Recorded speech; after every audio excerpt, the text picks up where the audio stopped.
Well, it's great to have everybody back, and I'm really looking forward to this next section. The Bible answers on avoiding conflicts. If you want to meet folks who avoid conflicts, let me take you to a group of people with PTSD. These folks, they don't want to deal with their wives, husbands, family members, parents. It's everywhere. If you want to meet people that avoid conflicts, all I got to do, how you doing, honey? Okay.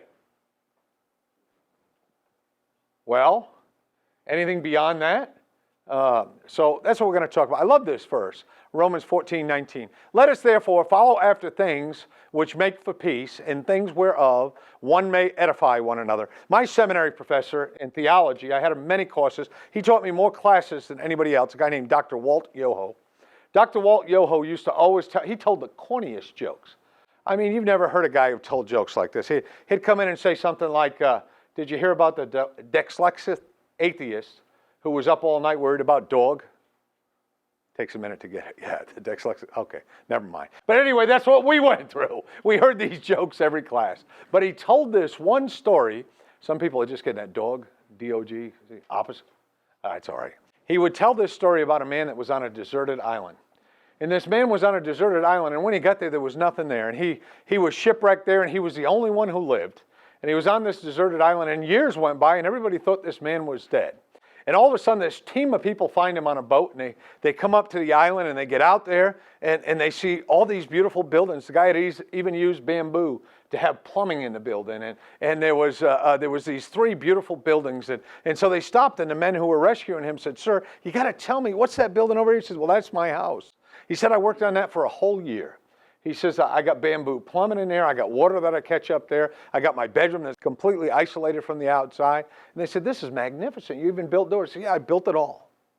He said, "Well, what's that building over there?" He said, "Well, that's my church." He said, "I go to church there." He says, "I'm there every Wednesday. I'm there every Sunday. Sometimes I go by and clean during the week and help out." And he says, "Well, what's that other building over here?" He said, "Well, that used to be my church, but we just couldn't get along anymore." And Dr. Yoho used to always stop and say, "But he was the only one there." You know, we have been built away in this world with conflicts. And a person with PTSD, we know that has these conflicts and lives with these things and problems to communicate, is more likely to divorce or separate from their spouse. It's one of the major causes of divorce. People with PTSD divorce higher than any other segment of population. It's no longer military or police. The segment of population that is categorized with PTSD divorces at a greater rate than everybody else. But even in the midst of all this, God created us for relationships. He created the opposite sex for us. He created us to desire people and want people. So even in the midst of all that, God created us for relationships. So I guess my question is, like, what's on the board? Why do we have so many problems if God created us for relationships? It's because we let these unresolved conflicts, it's because we let anger, it's because we let these things get in the way of our relationships. We let things creep in to our relationships. So if we're going to address conflict in a Christian manner, we need to know the rules. And you know what, folks? Sometimes people don't know the rules.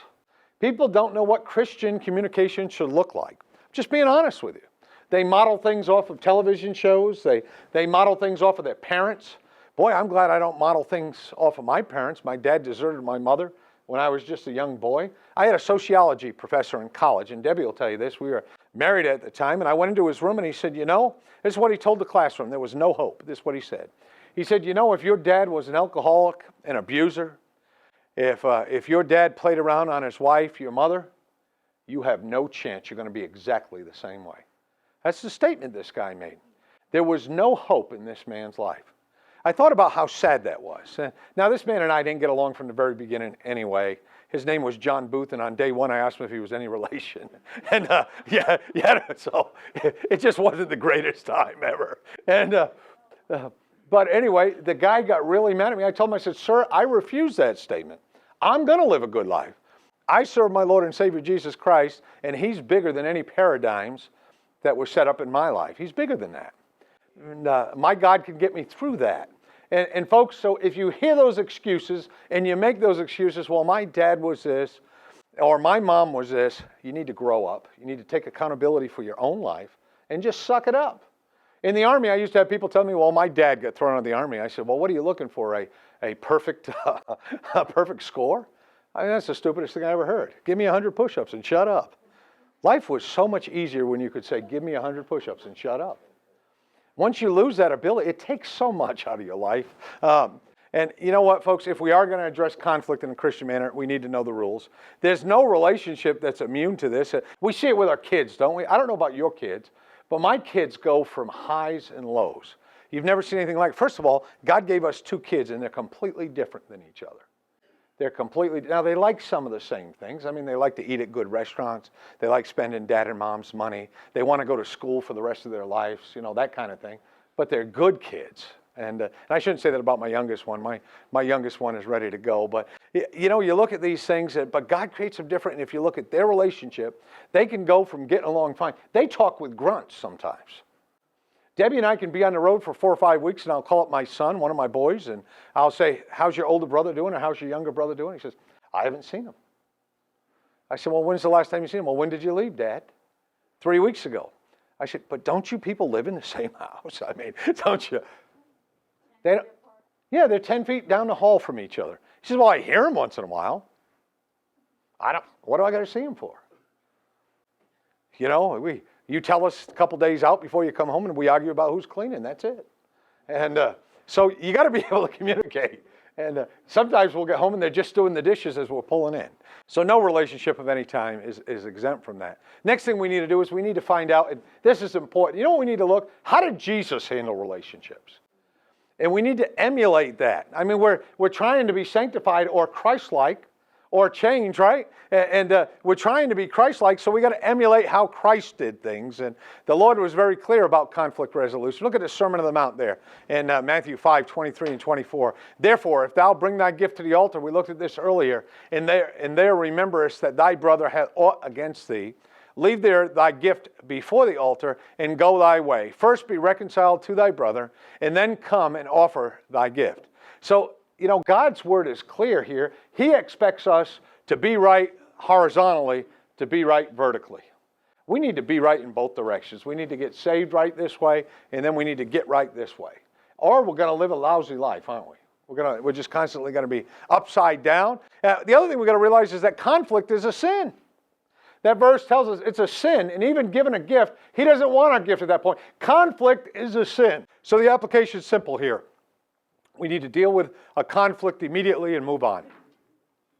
In most cases, now the Bible tells us to do this, and we'll read about it, but in most cases, go into a person with whom we have conflict with, and we go to them with love, it'll resolve it. It will resolve it. And by the way, God expects us to handle our family relationships the same way. So if we're shutting down, we're outside of God's will. God expects our relationships with our loved ones to be handled the same way. There's no exemption because they're family members. So if we have problems with someone in our house, we got to sit down with them and say, hey, dude, what's going on? We love you. Why are you acting so silly? Stop acting that way. You got to handle those things. Please tell me what I'm doing wrong. And in many, many cases, that'll work. And like I said, I can't tell you how many relationships and how many marriages I've seen fixed. When I was in counseling school, I can't tell you how many marriages were fixed by fixing the communication. And that's what God's plan is for us to communicate in a loving way.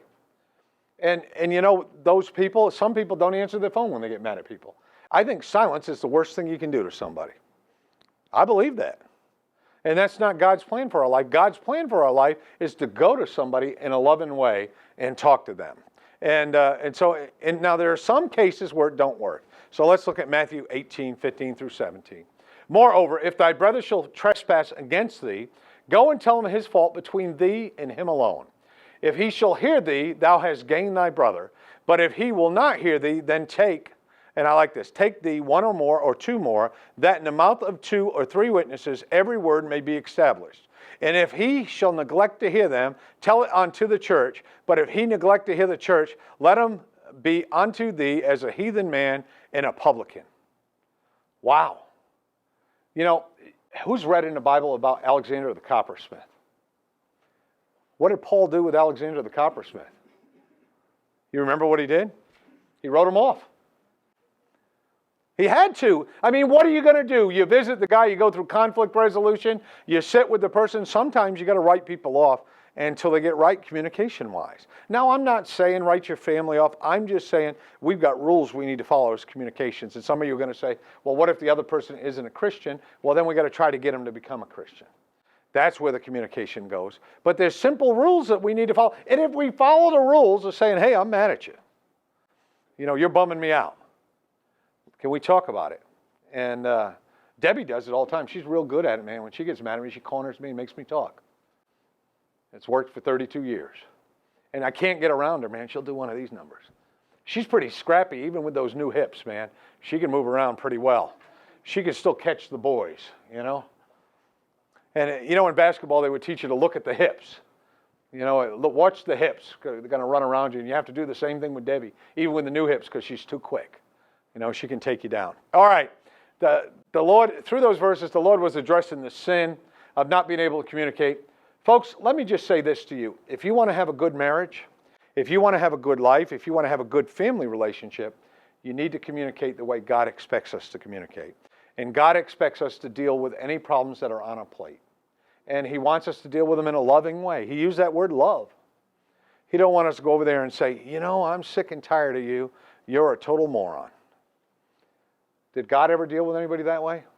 Remember the story of the woman at the well? He just told her the truth. He just shared with her.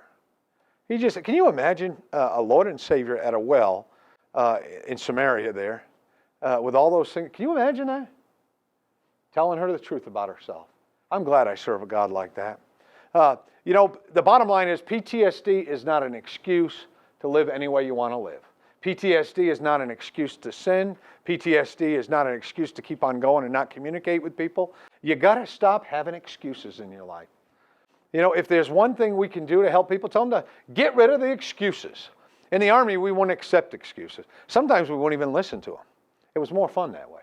Someone would come up and they would have done something. They're like, but Sergeant Major, and I'm like, you got duty tonight. Think about it tonight. Maybe we can talk better in the morning. You got duty tomorrow night too. Maybe we can talk better. We'll talk in 3 days then.